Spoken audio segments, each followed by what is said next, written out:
Where will I start from? Just verse 1. Oh, the thank you. Alrighty.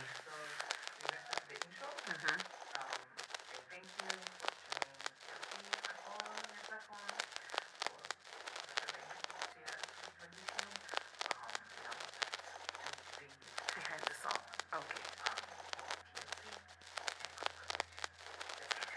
Alrighty.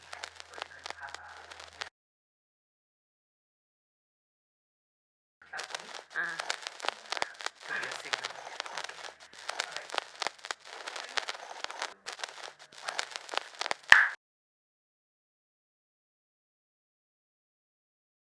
Hi everyone, my name is Aubrey, AU to the RIE. Thank you so much, as always, for streaming TLC on all platforms and for watching Cosmic Revolution exclusively on YouTube. Today, I want to bring you behind the song. So behind the song, Cosmic Revolution. Let's get to it. Fella, put it with the saxophone. Make a tilly sitting on the throne. Bad to the bone, tone so grown. I'm prone, and my weapon is a microphone. I put on. Yes, I put on. So, when I start, I mention Fela Kuti with the saxophone, Mekatilili sitting upon the throne. And historically, Fela Kuti and Mekatilili are two figures. Fela Kuti from Nigeria, Mekatilili from Kenya. These are two historical figures who fought for Black identity, for who we are as a people, for our culture, for the preservation of our dignity. And that is what inspired me to refer to Fela Kuti with his saxophone. And for Fela Kuti, music was his weapon. If you've watched the documentary too, music is the weapon. Ching, ching.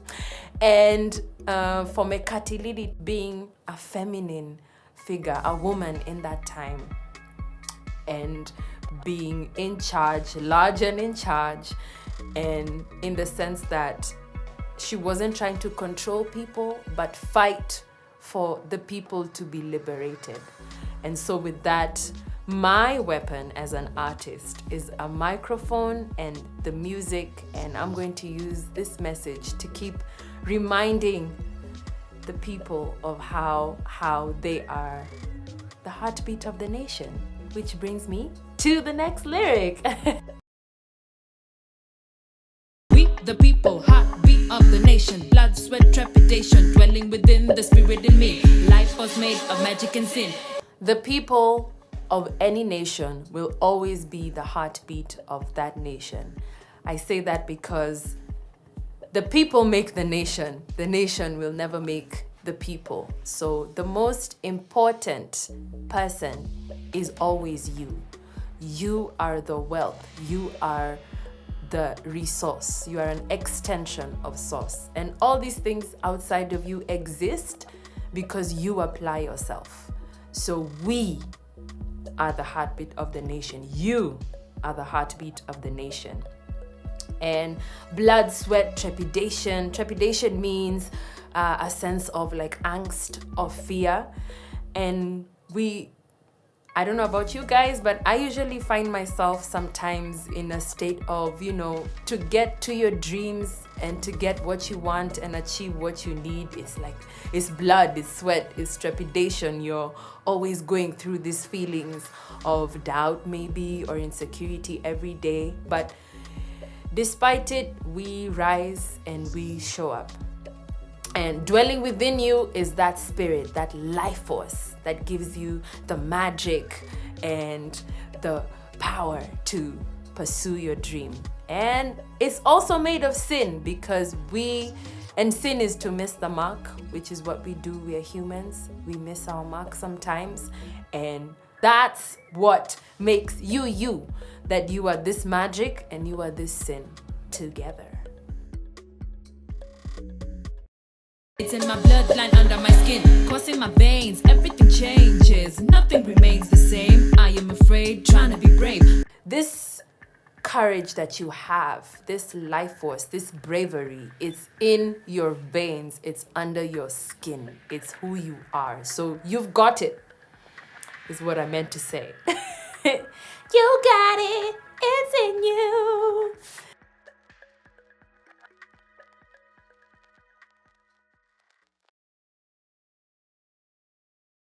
How many fake smiles have you perfected? How many rejections to get accepted? It gets harder to feel alive with every day wondering how to survive.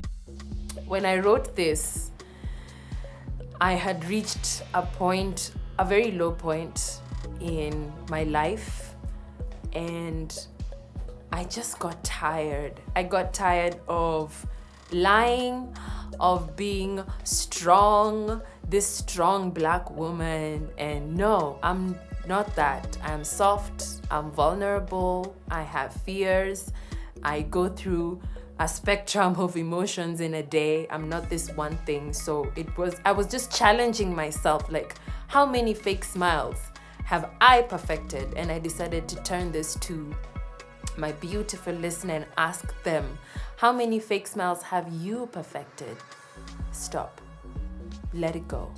It's okay to cry. It's okay to be angry. It's okay to feel all these things. It's what we do with the emotion that counts. How many rejections to get accepted? Oh, goodness. If you are pursuing your dream or your goals in this life, you know what it's like to be told no, to have doors shut in your face. And it's something I continue to experience. And once again, at this point in my life, I was just thinking, like, how many rejections to get accepted? Like, when is the point I finally get this yes, you know? So that was a way for me to just rise from the darkness. It gets harder to feel alive with every day wondering how to survive. Whew, my goodness, especially in my country right now with what's going on, finance bills and taxation and trying to earn a living despite what we're going through. We are still recovering from the pandemic, and with so many things to worry about in the future, what you're earning, what you're saving, what's going to happen. Do I have this set aside? Do I have 1, 2, 3, 4, 5 things? And when you're constantly thinking of the future or where you should be, then you cannot be alive in this moment. And as a human being, you're called to live, to be alive. Yeah. We the people, heartbeat of the nation, cosmic revolution, not just an illusion. I decided to repeat this lyric for emphasis, of course, to remind you again that you are the heartbeat of the nation. Like, you are the source of anything around you. Everything you have around you is a manifestation of you applying yourself, kujituma. So you will always be the heartbeat of the nation or of any work you're giving yourself to. And you are not an illusion.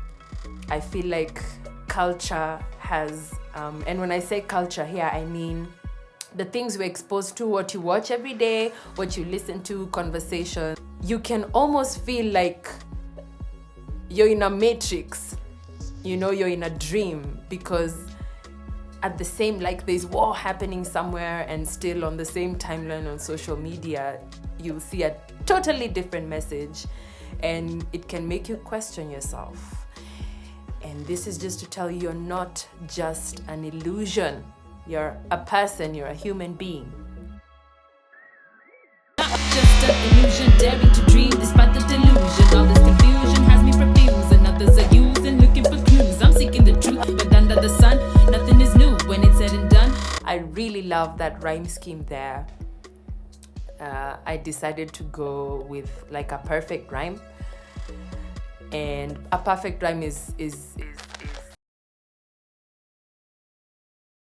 I've forgotten the definition of the word a perfect rhyme. I can only tell you cat fat. That's a perfect rhyme. Girl world. That's an imperfect rhyme. You get it? I hope you do. Comment below, I'll explain it. So, when I look around me, I see everybody is trying their best, is trying to figure out a way, and you can feel confused. And this confusion has me profusing, like sweating, you know. I look around me and some of my age mates, you know, where they are right now, and it's very easy to get sucked into that negativity and to find yourself turning to things that will elevate you, that will give you that dopamine rush so you don't have to deal with your immediate reality. And so we are looking for clues, we are seeking truth, you know. And yeah, under the sun, nothing is new because history repeats itself. Yeah, that's what I mean by that line. History repeating itself. We move in tune, heartbeat is one. Even when we are sold to the highest bidder, trading our souls for gold and glitter in a chokehold that's turning us bitter. But we must be our brother's keeper. I bring the cosmic scripture. This is to remind each one of us that we are different and the same. Maybe our environment makes us different, where you're born, your experiences, but the things that draw us together is how we feel towards situations. When you talk to someone and open up about what you're going through, and they also empathize because they've been through the same thing. So this part of the song is a reminder that we are here for each other. We were created for each other, and we're here to strengthen and encourage each other. So to the highest bidder, trading our souls for gold and glitter in a chokehold that's turning us bitter. But we must be our brother's keeper. I bring the cosmic scripture. Okay, some rhyme scheme right there. You heard the perfect rhyme. You're getting to it. Yay! Go you. And I'll bring it back to my immediate reality in my country, where what I think personally is our leaders are yet to have a sense of what is our identity as a people. And when I say this, I mean, how do we view education? You know, right now we've changed the education system so much. There's no knowledge to pass down. Shout out to Wandi Anjoya, Dr. Wandi Anjoya I'm referring to her work. And when you have systems of knowledge broken, you know, your parent can't pass down something, or by the time they want to or you want to pass it down to your kids, we're in a new system, and it's not like it's a smooth transition or we change a few things. It's a complete overhaul. And it always feels like we are being sold to the highest bidder, like which country will give the most money, and you know, that leaves us open to exploitation. But I still come back and encourage you that despite this being the situation, we must still be our brother's keeper. We've got each other, and we were created for each other. We have believed the fake independence, but look around you, we're still independent. I want to pose this question to you, actually, wherever you are in your immediate reality. Are you liberated? Do you feel like you can express yourself fully without feeling judgment, without feeling like you've been compromised by a system that's not favoring you, or that's constantly making you feel like you need to know someone, you need to have your foot in this door to be successful? So is this really independence, or are you still in dependence on a system? Tafakari hayo.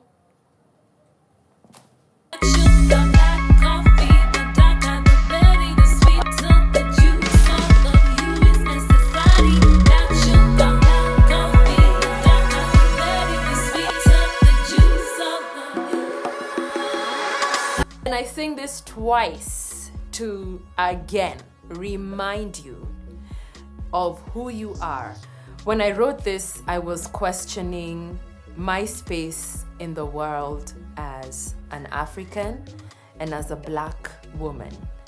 And my perception of Black identity has always been skewed, again, based on culture, taking you back to what you've been watching, what you've been seeing, what you hear people say, how products are advertised to you.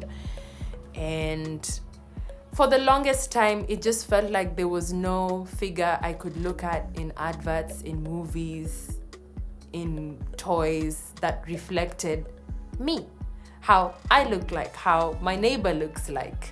So I wrote this part just to bring it to you front and center. Like, despite all these messages we see, Black is powerful. It is just as important, and all of you is necessary. Even the parts that you don't like, the parts that you hide, those parts still make you. So acknowledge them. Good, bad, ugly.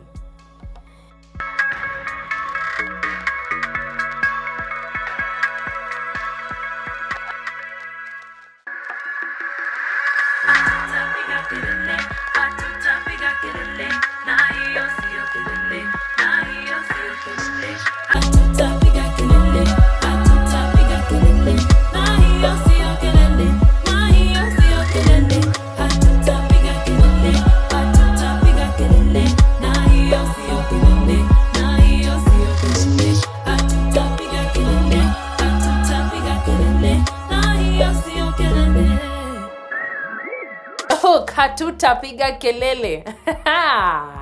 Karibu Kenya. This is a very popular chant or cheer, especially during rugby matches. And when I used to go for Safari Sevens, electric. And you know, it would get to a point, maybe the team is feeling like they can't go on or they need the extra boost, and this is where the cheer would come in. And basically it goes, ha, tutapiga kelele, ha, tutapiga kelele, ha, tutapiga kelele, na hiyo siyo kelele, na hiyo siyo kelele. It's a very playful chant on the volume, and I loved this twist in the statement, like, hatutapiga kelele na hiyo sio kelele. Direct translation, we won't make noise, and that's not noise, you know. And what do I mean by this is, sometimes in my journey, I have felt like I've spoken so much and it gets tiring. You can feel weary, especially when you're trying to do good, when you're trying to be a voice for maybe a community or a people who are voiceless, and you can feel very exhausted from all the talking and trying to bring the message to people. And it's okay sometimes to find, a lot of times actually, to find your quiet space. Find the quiet, and in the quiet you will get your answers, you'll get your inspiration. And basically what we're saying is, you may not see us making any noise, but don't think that it's not noise or that we are quiet, yeah? We've decided to use our intellectual, our emotion, our sight, our senses to have this cosmic revolution. Power to the people!